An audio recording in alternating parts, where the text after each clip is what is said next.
I probably would have left it alone and gone on with my life without her, but it was his smirk that did it. He made me act with that smirk, and whether she saw it or not, their utter disrespect tore at my soul. It was obvious that Samantha, who I had been with for 6 years, would not be my wife for long. Part of the problem in our marriage was that I had been working too hard for the past 6 months. I was in line for a major promotion, and with it would come a very significant increase in salary. This meant that Sam could quit her job and we could start our family. The other problem was that Samantha was a beautiful woman, one of those stunning beauties who never learned to be a bitch when men flirted with her. Not that she flirts back, but she has a wonderful smile that sends the wrong signal. Since Sam looks a lot like Scarlett Johansson, same beautiful face and great body, only taller, men naturally gravitate towards her. For a while, I had my suspicions. She worked late too often and had to travel out of town more often. But the smirk on his face at their company holiday party was irrefutable proof. I almost had to get Sam to invite me to that party, and now I knew why. Respect is an important thing in my family. By the way, my name is John Simoncelli. If you'll spare a few minutes, I'll give you just one example. In high school, I was the best player on my high school team. It was early in the season, and we were facing the team that had the best chance of keeping us out of the championship game. The opposing pitcher threw a fastball right at my head. The ball flew past my face, but hit my helmet. I got up and ran to first. I looked up at the pitcher, and he gave me a smirk and then quietly said with just his lips, "Pussy." I lunged at him and surprised the shit out of him. Instead of playing like most baseball fights, I punched him with my fist right in the nose, shattering it and drenching his beautiful white uniform with blood. After that, all hell broke loose. I was suspended pending a hearing on whether I would be permanently disqualified. My coach had a fair amount of disgust for me, but my old man agreed with me as he drove me home. I saw what that asshole did, and I said to myself, "You can't let these clowns disrespect you. Everything will go down the drain after they find out they have your balls." However, the coach's disapproval bothered me. He had been my coach for the past 3 years, and I wanted him to respect me. When I showed up at his office the next day, he gave me a lecture I've never forgotten, until now. "What do you care what some scumbag tells you? You know where I grew up, at State and 75th Street, where some thug was always trying to piss me off. I was lucky. Neither my mother nor father would tolerate any fights. It helped me stay on track for college and get out of the slums. Now I live where I want to live, doing what I love, and those stupid thugs are either dead, in jail, or living in a room with a needle in their arm. So here's the deal. If you play at my place again, there will be no more fights, no matter what the circumstances. I ended up being suspended for 3 games. Somebody was looking out for me because Ron Muller, the opposing catcher, showed up at the hearing. He seemed disgusted with the way his coach was trying to win. Their coach had the pitcher throw that ball with the intent to permanently disqualify me. Ron didn't want to win the title that way and saved my ass. Ron ended up being the catcher on my college team and eventually the best man at my wedding to Sam. Back to the present. I could have gotten over it if Samantha had shown some respect and just said, "It's over and I'm leaving." I've been dumped before. True, not since college, and not from a woman who stood in front of 100 of our friends and family and swore to love me forever, but I could handle it. Trust me. Ever since Sam got her way, apparently by hooking up with her coworker Jacob Harris and coming home to spare me a few seconds, I've felt like one of those cartoon characters. My coach on one shoulder whispering in my left ear, "Pick a big road and go," and my dad on the other shoulder yells in my right ear, "Crush them both, son." It didn't take me long or any secret spy tricks to get the specific evidence I needed. The Monday morning after the party at her company, I quit my job, hired a divorce attorney, and hired a private investigator. The first night that week, when Sam called me to tell me she was working late, I called the former police detective and he followed them to the asshole's townhouse. There are no pictures of them actually having sex, but I'm pretty sure they didn't spend 2 hours in his townhouse analyzing spreadsheets. Everything was ready for Sam's next visit to his house. Friday night, she called me to let me know that she and a couple of women from the office were going out for drinks and dinner. "Don't wait up, John. It's been a long time since I've had a hen party." An hour after her call, I drove to the address the detective had given me and saw Sam's car parked in the driveway. I knocked on the door and was surprised when he opened the door, standing in his bathrobe with the same smirk. "Never mind, John. I'm a black belt in karate." "I'm not here to start anything, Jacob. She's yours now, and the last thing I need is a lying, cheating bitch as a wife. Tell Sam to come to the door so I can deliver these papers." I showed him the heavy paper envelope. I called out, "Sam, come down the stairs, no need to hide." Sam came down the stairs wearing a robe just like the assholes. I almost smiled. "Sam, here are the divorce papers. Get yourself an attorney and have him or her contact mine to negotiate a settlement. Do not come home tonight or any time until tomorrow night. I'll have my things out of our apartment by then, and you can come back." Sam took the envelope as if it were radioactive. "John, my parents and my brother's family were supposed to come over for brunch tomorrow. What am I supposed to tell them if I'm not there?" "No problem, Sam. Just before I got here, I emailed your brother and gave him this address. I told him that you and Jacob would be hosting your family here, not at our apartment. I'm assuming he will get the message in time. If not, I'll let them know about the change of venue when they arrive tomorrow. Bye." I looked at Sam. She started to break down and cry, but then I saw it on her left hand and I almost lost my temper. "Sam, you didn't even have the decency to take off my grandmother's wedding ring when you had that bastard? Give it to me now. The ring you gave me is in the envelope with the divorce papers." Sam finally broke down, but still took the ring off her finger. I walked away without another word. I wasn't completely surprised when the doorbell rang at 11 o'clock on Saturday morning. Perhaps her brother hadn't gotten my email in time after all. This is going to be awkward, I thought, as I looked out the window and saw Sam's family on the porch. I had no idea how awkward until I opened the door. "John, we're sorry. I got your email and talked to Sam. Can we come in and talk?" For the next hour, her brother, mother, and father did everything they could to convince me that I should let Sam in the house and refuse the divorce. It seems Sam went to her brother's house after I left her and Jacob, confessed everything, and asked for their help. Sam knew I loved her mom and dad, especially since my parents had moved to the Sunshine State after my dad retired. The three of them talked about counseling, forgiveness, pity, etc. I spent the next hour trying to convince them it wasn't going to happen. No one was happy, and there were no smiles when they left. It took all my willpower not to hug my mother-in-law when she came out on the porch. She was crying, and I wanted to tell her it was okay, but it wasn't, and I didn't hug her. For the next few months, we danced against each other as usual until the divorce was final. She wanted to talk, I didn't. Her lawyer sought counseling, mine said it would be a waste of time and money. The marriage was irretrievably broken because of my wife's infidelity. A week before the divorce, I was invited to Ron's house for dinner. He knew more unpleasant details about why Sam and I had broken up than I did, because his wife, Jelly, and Samantha still communicated occasionally. I sat in his kitchen and watched his wife, Jelly, make dinner. Jelly, that's what we all call her, was 7 months pregnant and just glowing.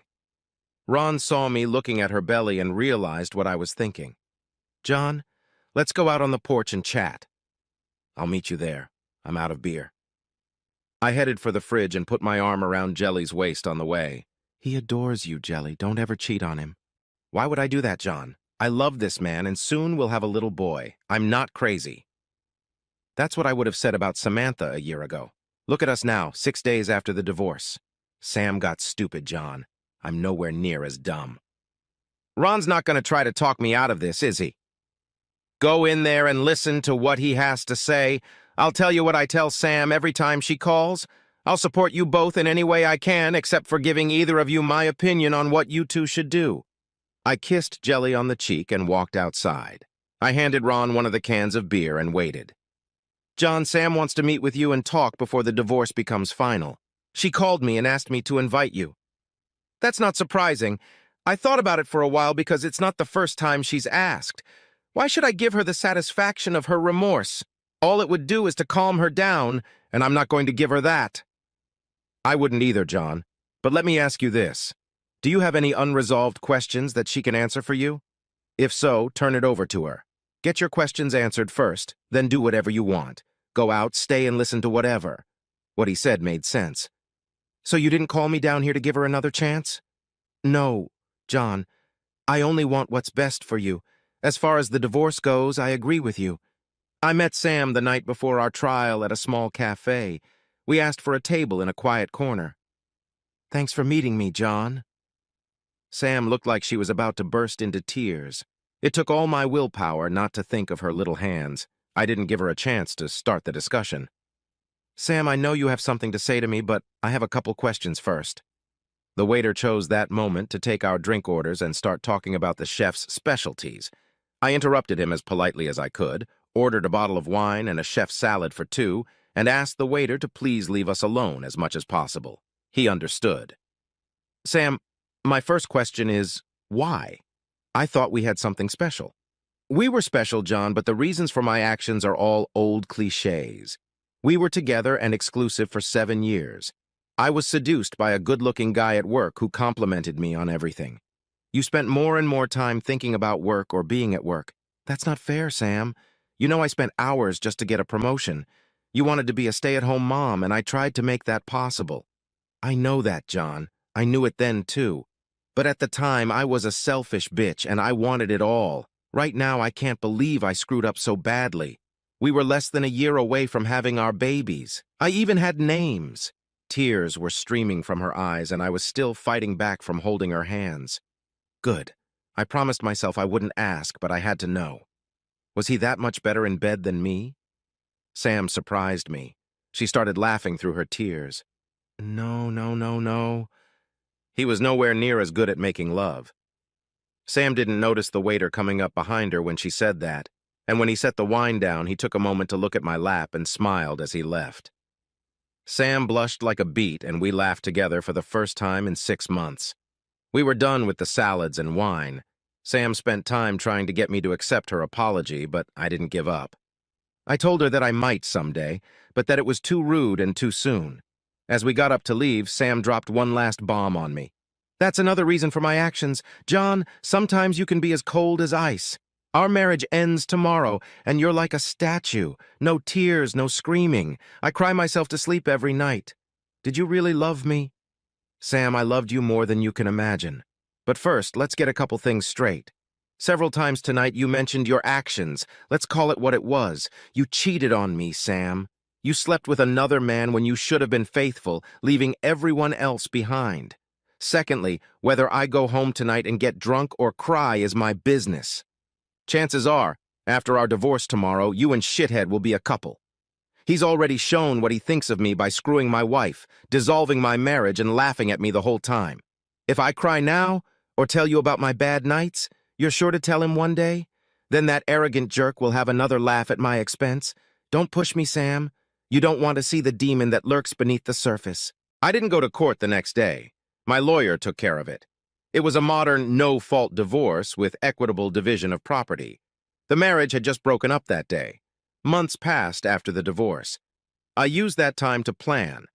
I did get a promotion at work and a big raise, but I didn't have anyone or anything to spend it on.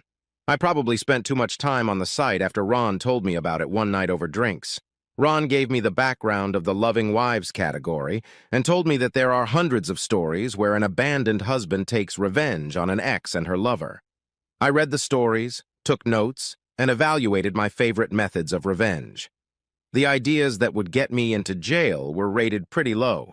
Psychological terror was rated pretty high. The rating changed after I had the misfortune of running into Jacob one afternoon. I didn't know it at the time, but after our divorce, Jacob and Sam had started dating again and were now engaged.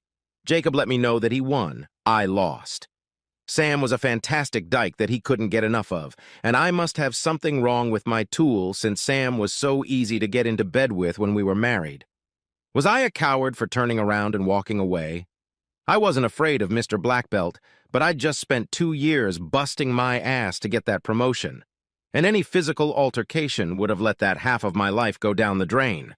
This guy has already ruined my personal life. Would he get the satisfaction of ruining my work life too? I quit. My method of payback came to me like a thunderclap. It's a funny trait of some guys. They can't help themselves and dip their quill in the company inkwell. Jacob was no exception. Sam wasn't the first woman from their company he dated. One day I got a call from Helen Smith, a woman I had met at one of the company parties.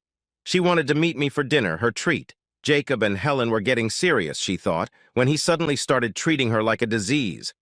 Jacob left Helen when he decided to pursue my wife.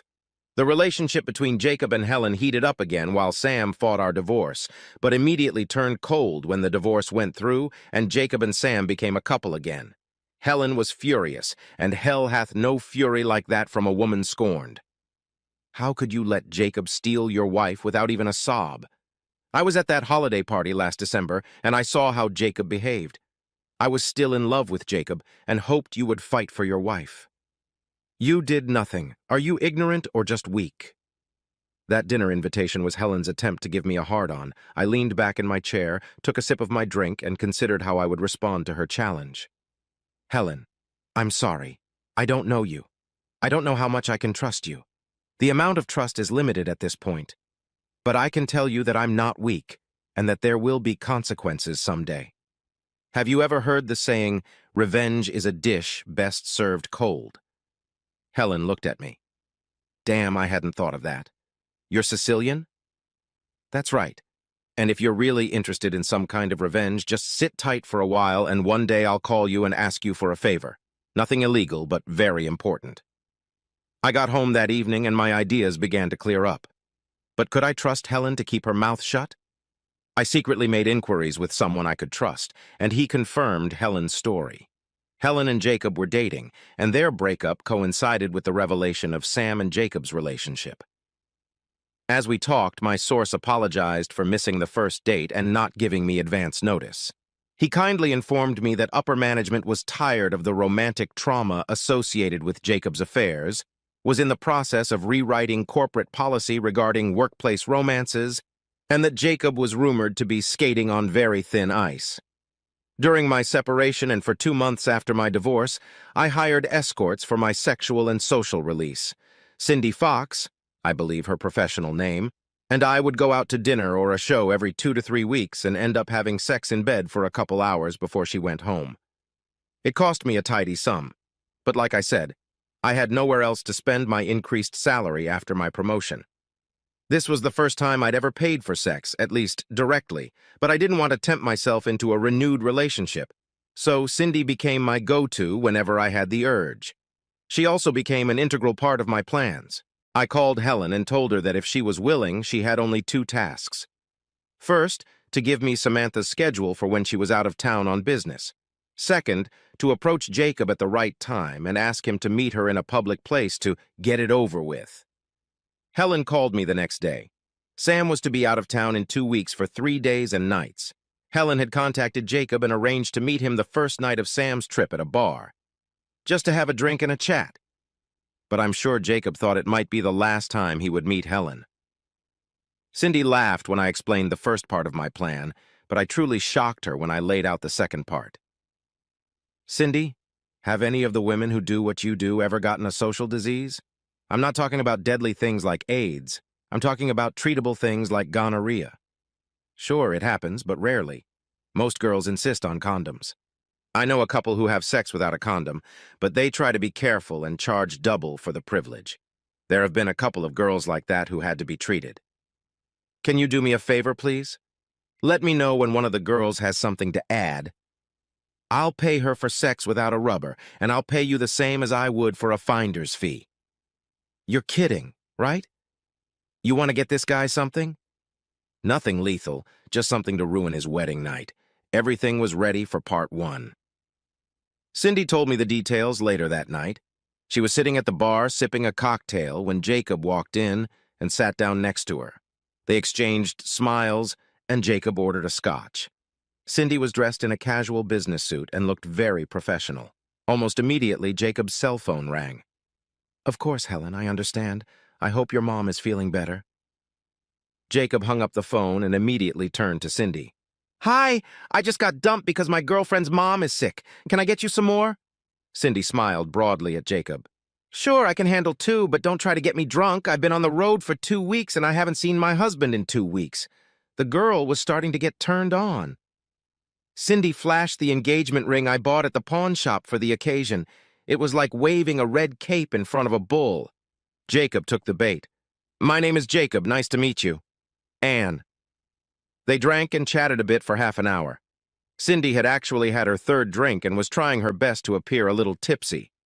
Before she finished the third, Jacob tried his best to seduce her.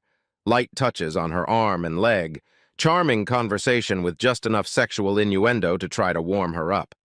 Cindy told me it was hard not to laugh at all the work he was putting in, considering she was being paid. Finally, she got tired of being seduced. She finished her cocktail and invited him up to her room. Jacob and Cindy slept together twice in her room. Of course, Jacob didn't realize that the entire event was being photographed. Cindy kicked him out, saying she needed to recover and get some sleep, but not before getting his cell phone number. Then she and I went through the pictures on my laptop.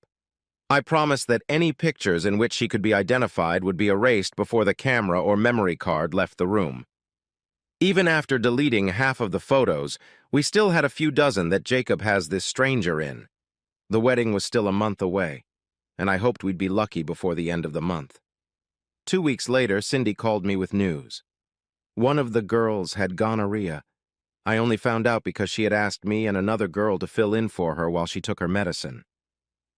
Did you tell her about my request? Briefly. She's willing to talk, but keep in mind that she's a professional and will probably charge you double because she thinks you'll have a hard time finding a replacement. What about your rate? Does that change? No, I guess we have a deal, and you always take good care of me. And that's true because I always left her an extra tip. So Cindy and I met with this young lady, she insists on not naming names, and worked out the details for part 2. It's going to cost me a few thousand, but it's worth it. Cindy calls Jacob the next day. Hi, Jacob, honey. It's Anne from the Hyatt Hotel. Remember me? How could I forget? Are you in town? Yeah, I was wondering if you're ready for the sex of your life. Pretty cocky. We had a lot of fun that night, but what are you willing to do to make it the sex of my life? I'm here at the Hyatt with a coworker. She's rampant, and after what I told her, she thought you could handle both of us this evening. Can you handle it? Of course, Jacob's self-esteem led him to believe that 2 women would want to screw him. I just need to make a quick phone call and I'll be in the lobby. Not in the hall. Just go up to room 449. We'll be here. Bring some Capital One chilled. When Jacob arrived in room 449, our mystery girl was there, but Cindy wasn't. Where's Anne? He asked. Anne got a call from home. Her son was sick and she returned to her room, familiarizing her husband with the daily routine. It was the first time he was dealing with a sick child, she said. But you and I can get started. And they did. Cindy never showed up, but our mystery girl did her best to make Jacob forget about the threesome. After he left at 10, she met us at a local cafe and picked up the rest of the money I owed her. I admit I felt like shit doing that to a guy, but he's such an asshole that by the time he left, I had pretty much calmed down. She took the envelope and walked out the door. Cindy looked at me and shrugged. I told you she was a professional. You paid me for the night. Did you want to go to your place and have some fun? I wanted to, so we went. I waited a week after the wedding and finished my project. Both Sam and her company received envelopes in the mail with fake return addresses. Both envelopes contained a brief letter and a set of photos. Sam's letter stated, Dear Mrs. Harris, I'm sorry to break the bad news, but it seems that your husband and my wife met while she was in your town. The private investigator hired for evidence provided me with these photos. I have only included the ones that show his face so that you have no doubt that it is him. I wasn't going to inform you except that I just received a message from my doctor that she has given me a social disease. You might want to get tested. Signed, your husband's whore, ex-husband-to-be. The letter to the CEO stated, Dear Sir, I just thought you should know what kind of man works at your company. According to my wife, he picked her up in a bar, got her drunk, and infected her with a social disease. I don't know if this letter will reach you or if you care, but I would watch this scumbag. He seems to have no morals. Signed, One Regretful Husband. Things quickly fell into place. Sam's family dissolved the marriage, Jacob was fired, and rumor has it they were both on medication. It's helpful to have a friend in the county health department. I was largely occupied with getting my life together. Sometimes I envisioned subsequent scenarios. In one scenario, I beat the crap out of Jacob. In another, I pretend to go back to Sam, take her to a foreign country, and then leave her there without any cards, passport, etc. I could have done the same thing if it wasn't for the vision of her mother and what it would do to her. I may have been that cruel to my ex-wife, but not to my ex-mother-in-law's daughter. But I quickly lost interest as my new job became more interesting and challenging. It went on like that until the next Simoncelli family picnic. Uncle Vin, my father's older brother, was there. Uncle Vin is related, if you know what I mean. He beckoned me over and we chatted quietly. "Johnny, tell me about your divorce. What happened?" "I liked that girl." I told Uncle Vin the Reader's Digest version of our breakup. "What did you do about it?" Then I explained what I did to get revenge. "It's awful, but it's not exactly scorched earth." "No, Uncle Vin, I did everything I could to put it behind me, took the high road." I told him why. "That's good. And those are good reasons. You know, that baseball coach really did you a good favor."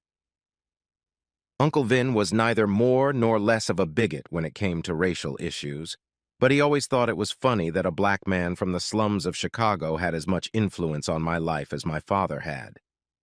"If you had gone into your flashy daddy, you wouldn't be the man you are today." Many times I had to calm my little brother down, or he would have ended up dead or in jail. You ever talk to Coach Price? Just a few times, and not since my senior year of college. I kind of lost touch with him. You should look him up. He volunteers at the Boys and Girls Club on West Palmer. Let him know what he did for you. It's nice for a man to hear that once in a while. But right now, go up to your dad, give him a hug, and tell him you love him. He needs to hear it too. Uncle Vin was a funny guy. I heard a lot of people were afraid of him, but he always acted like a teddy bear around me. I did go to see Coach Price, and he convinced me to start volunteering at the club. I even started dating his niece, a beautiful woman. But that's another story and will have to be posted in the romance section of the website. In other words, no drama, just love. One last thing. For my 30th birthday, I received a birthday card from Uncle Vin. It simply said, "Happy birthday, nephew. Nobody makes fun of Simoncelli." It seems a certain Jacob Harris was found last night in an alley behind a bar he frequents. He was the victim of a robbery. Nothing life-threatening, but he had a broken nose, several fingers and ribs, and 2 badly swollen nuts. I guess his black belt must have been left at home that night.